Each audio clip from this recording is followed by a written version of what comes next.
முதல் முனிவர், முதல் ரிஷி யார் என்று நமக்குள் ஒரு கேள்வி எழலாம்.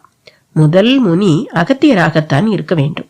ரிஷி அநேகமாக வசிஷ்டராக இருக்கலாம். வியாசர், துர்வாசகர், வைசம்பாயனர் என்று ஒரு பட்டியலே இருக்கிறது. முதல் சித்தன் சந்தேகமே இன்றி சிவபெருமான் தான். திருவிளையாடல் புராணம் இதை அறுதியிட்டு கூறுகிறது. அந்த சிவபெருமான் மதுரையில் சித்தனாக வந்து பல லீலைகள் புரிந்திருக்கிறார். சரி, இந்த முனி, ரிஷி, சித்தர்களுக்கு இடையே என்ன பெரிய வேறுபாடு? முனிவர்கள் அவர்களை முனைந்து பின்பற்றியவர்கள். இவர்கள் எந்த சாகசங்களையும் செய்யவோ அல்லது அது பற்றி எழுதவோ விரும்பியதில்லை.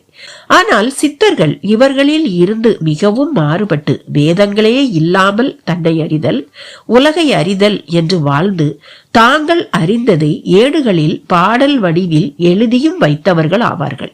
இதை படிக்கும்போது பிரமிப்பு ஏற்படும். ஆனால் நம்மால் பயன்படுத்த முடியாது.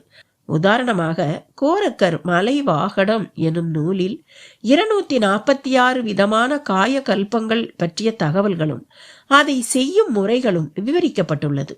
ஆனால் அதை புரிந்து செய்வது மிகவும் கடினம். தாவரவியலும் மூலிகை பற்றிய தேடலிலும் மிகுந்த அனுபவம் இருந்தால்தான் அந்த காய கற்பங்களை நம்மால் செய்ய முடியும். கடுக்காய் மரக்கற்பம் பற்றிய ஒரு குறிப்பை பாருங்கள், அப்போது புரியும். வரிசை நாட்டு மலை, அதாவது வருச நாட்டு மலை மேல் 2 நாளிகை தூரம் போனால் மலைக்குடிகள் வாழும் ஊர் வரும்.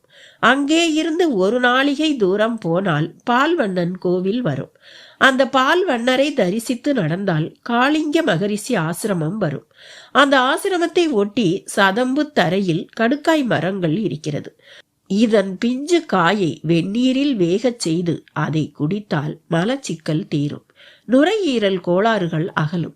இதை 12 மலம் எடுத்து கசாயம் காய்ச்சி அதில் சுக்கு, மிளகு, திப்பிலி, ஓமம், இஞ்சி, சிவதை ஆகியவற்றை 1 ரூபாய் எடைக்கு போட்டு இத்துடன் 1/4 கால் படி பசு நெய் விட்டு 1/2 பலம் சர்க்கரை போட்டு லேகியமாக கிண்டி பொன்னைக்காய் அளவு சாப்பிட்டு வர உடம்பில் காய சித்தி ஏற்படும். குறிப்பாக இதயம், நுரையீரல், வயிறு, கணையம், சிறுநீரகம் தொடர்பான வியாதிகள் காத தூரம் ஓடிவிடுமா. மேற்கண்ட செய்தியில் சதம்பு தரை என்றால் என்னவென்றே நமக்கு தெரியாது. சிவதை என்றால் எது என்பது மூலிகை ஆய்வாளர்களுக்குத்தான் தெரியும். இவைகளை திரட்டி இதிலுள்ள எடை மாறாமல் லேகியம் செய்ய வேண்டும். எடை மாறினால் எல்லாமே மாறிவிடும். இப்படி சித்த வைத்தியத்தின் பின்னே மிக மிக நுட்பமான விஷயங்கள் பல பல பல பல இருக்கிறது.